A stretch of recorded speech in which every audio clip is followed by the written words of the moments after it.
The BMW 3 Series has been a fixture of the automotive landscape for nearly 45 years, which is actually just a little bit longer than I've been alive. But in that whole time, it has stayed true to form, combining a practical and compact layout with BMW's ultimate driving machine dynamics. It has been the benchmark for all that has followed. And now with the all-new G23 Series, that benchmark has been raised. To fully understand how we got here, let's rewind the clock a little bit through 11 Prime Ministers, 17 Rolling Stones tours, and 7 previous generations of the 3 Series. Let's take a look at where it all began. Ladies and gentlemen, the gorgeous E21.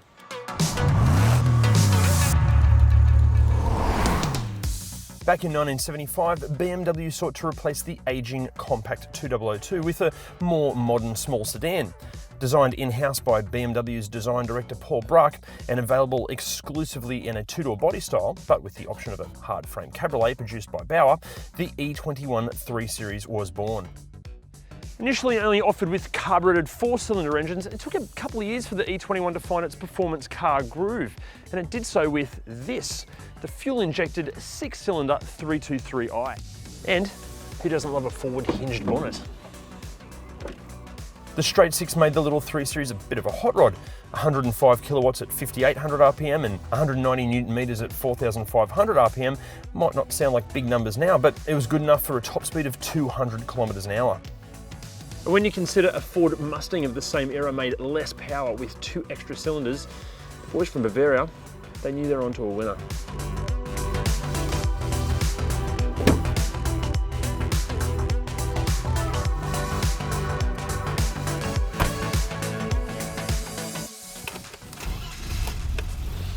Yeah.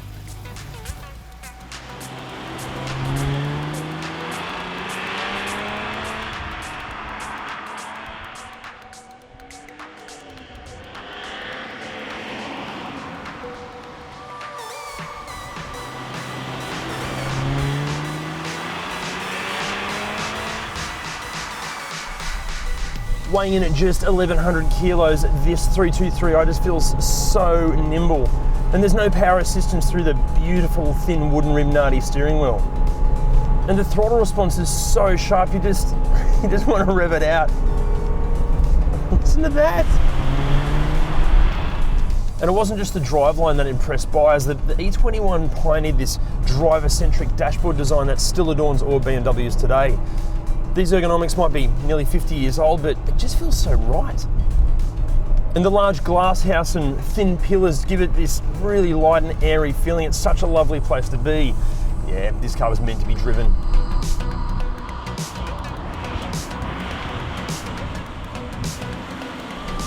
So how do you follow on from an act like this? Well, how about with maybe the most iconic BMW 3 Series of all time, the E30.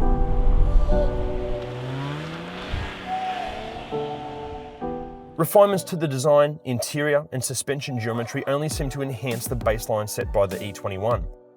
The E30 introduced 4 doors, a full convertible, and a 5-door touring wagon to the 3 Series family, plus the first wide-body M3 coupe and convertible, and cemented the compact Bimmer as an indelible part of motoring culture.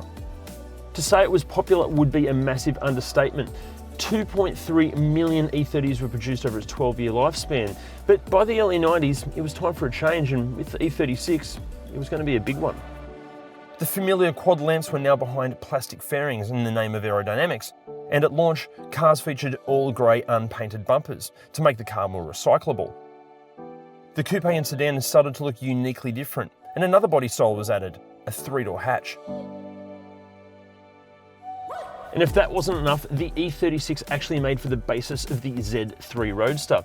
But while the E36 made for a great driver's car, the amount of technology was increasing on our roads, and the baby BMW had to step it up again.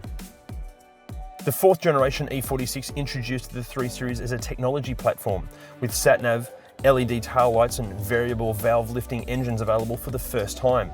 This generation also gave us the M3 CSL, still today one of the most iconic BMWs ever built.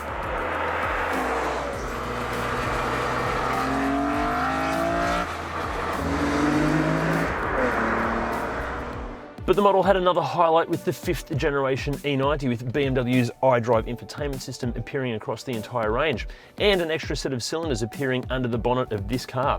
the very first and last V8 M3. The E90 also started the split between body style code numbers. E90 for the sedan, 91 for the wagon, 92 for the coupe, and 93 for the convertible. The 5th generation 3 reigned from 2004 to 2013, by which time technology was about to take another leap forward with the F30. The 6th generation 3 Series brought automotive connectivity into your everyday life, with BMW's Connected Drive bringing live traffic updates and remote access features into the mainstream.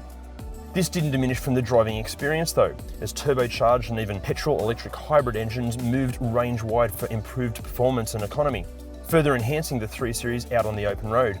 And by 3 Series, we also mean 4 Series, as it was here when the coupe and sedan went their separate numerical ways. So now 45 years on, we're here with the 7th 3 Series, the G20. And even though this M340i is bigger and heavier than the E21, it has 3 times as much power. And the rear drive platform is assisted by the front wheels when it needs it. And you can talk to it. Hey BMW, find me a driving song. So it can't be all bad.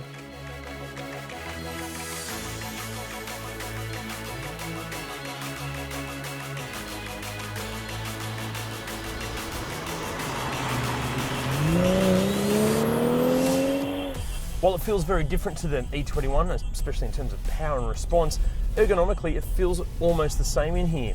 Sure, I'm comfier and cozier in these seats, but everything's exactly where I'd expect it to be, and all the functionality can be used without me taking my eyes off the road, which is a really good thing because this thing is rapid. The steering too, with the variable weight and thick leather wheel, feel just as accurate and delicious as they did in the E21. We're on the same stretch of road, but there's the same delicacy and nuance that the E21 had. And these bigger wheels and tyres are a fair bit bigger as well, because the other ones are 15s. Oh, you can just push it just that bit harder, but it's just still so much fun. Yes, it's modern, yes, it's a little bit softer, but it just feels so good. I still feel connected and totally in control. It's exactly what you want and expect from a 3 Series.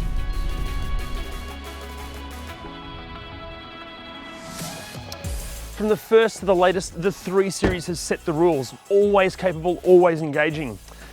This is the ultimate driving machine.